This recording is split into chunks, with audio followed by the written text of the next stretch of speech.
Hi, this is RJ Johnson. Some of you might recognize me from filling in on halftimes during the first of the Florida Celtics blog playback. I send occasional commentary to the How About Them Celtics podcast fellows. And today, just trying something new and different, a little video I'm going to call a Handful of Celtics, since it's me, my smartphone, and a couple of ideas as we roll into the first preseason game on Wednesday. There's lots of talk about, are the Celtics going to tank? Will the Celtics make the playoffs? Can they restore the federal budget? I don't know. Just all over the place because, well, we're running out of preseason. We're desperate to see the Celtics play basketball. And pretty much anybody with a podcast is eating their own tail, trying to come up with one last bit of analysis. So, what the heck, let me throw my 2 cents in here, and I'll take a look at what I think is in store for the Celtics in terms of reasonable contributions from newcomers to the lineup or to the team. Starting at the center spot, I think Nimi Keita is a good shot as the starting center. The real consideration is, can he control his fouling? Basically, if he gives the team 24 minutes a night, that's the baseline, and that stems from, is he staying in the game or is Joe having to take him out because of foul trouble? After that, we've got Anthony Simons. I don't think Simons is going to be positioned immediately as a show him off and trade him off kind of guy. I see him starting for different reasons than others, mostly because I think Peyton Pritchard matches up well with the kids coming off the bench, and he'll do a better job mentoring them as a bench leader and making sure that they're getting involved for Walsh and Shireman, Minot, and the new guys. But I think Simons is going to play well. He's going to give good effort, and I know a lot of folks have been worried about his defense. My take is, rather than look at him as the second coming of Carson Edwards, why can't he be a tall Isaiah Thomas? I'm not saying he's going to be, but let's try that as a position to look at him from, rather than just, oh my God, his defense is going to sink the team. Next up, we've got, pardon me, Walsh and Shireman. I'm going to consider them in tandem because they're not necessarily filling the same role in terms of what they do on the court, but I do see them getting crack at the same minutes, depending on who's out there or what's needed. Walshy is definitely more of a defensive first player, but for him to stay on the court, he has to show what he did during Summer League is going to carry into the preseason and the regular season. Namely, when he gets the ball, he takes his shot.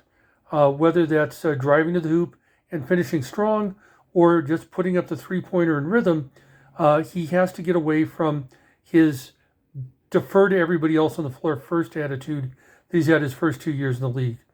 I think he can do that. I think he will do that.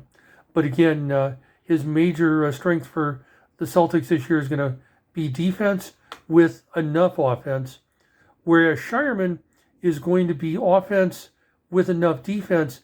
And on the offensive front, it's not necessarily him launching threes, but it's his ball handling, his ball distribution, getting other people involved.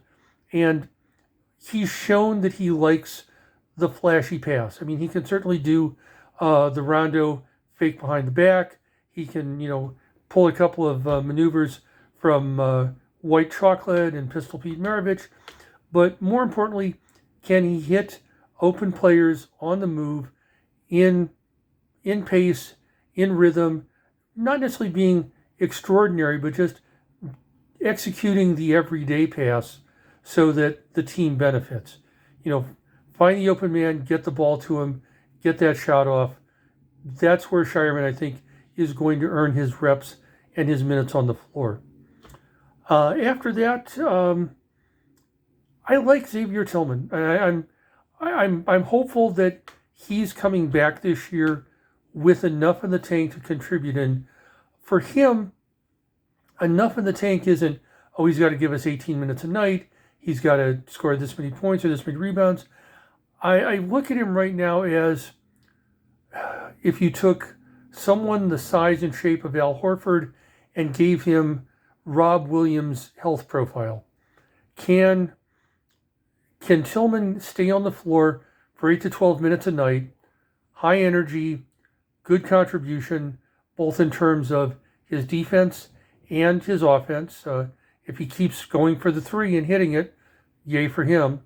And then building himself back up into a rotational piece that way. Obviously, the big question is, what do his knees look like? What does his health look like? Can he sustain this over the course of a season? I sure hope so. He's a good contributor. He's got good game.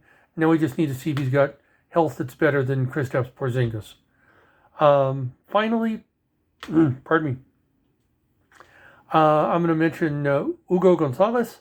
I like the kid. When I first saw him, the clips on the draft, his motor, his drive, his willingness to move without the ball impressed me a great deal.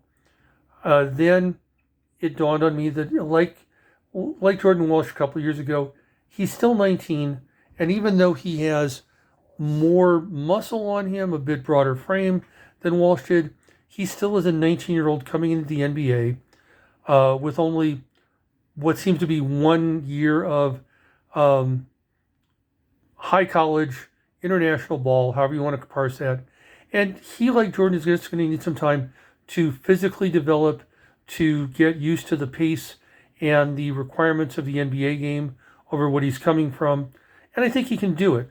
I also think that he's just going to need time to beef himself up, get his stamina up, and get used to the flow of the NBA. I know there's a lot of people who are hopeful that he's going to be the next best thing, but I think we'll see him with a lot of garbage time minutes, a lot of time in Maine, and this isn't a bad thing for him. As we're seeing guys that have gone through what I call Celtics University, 3-year program, like Luke, like Sam Hauser, to a certain extent Peyton Pritchard, although he had a leg up, he was a lot more developed coming in from his collegiate program. Sam Hauser. There are players who, given time to mature in the Celtics style of play, system of play, and just physically mature as well, they turn the corner. I think this year, I'm hopeful we'll see that with Queta, with Walsh. We're likely going to see it elsewhere in the league. J.D. Davison got off to a good start tonight for Houston in his summer league, his preseason debut. And he'll certainly have the opportunity in Houston with Fred VanVleet's unfortunate injury. But again, I think the Celtics have a good system in place for developing low drafted talent, second round guys, undrafted free agents. I'm a little bit sad that we lost Luke and we let go of JD this year. I want to see that Walsh and Shireman and Queta can turn the corner. So that's it for right now. Again, handful of Celtics, handful of my opinions, and I'll put this somewhere online and look forward to your comments. Have a good night, and here's looking forward to Wednesday night's game, Celtics against Memphis. Take care. Be well, everyone.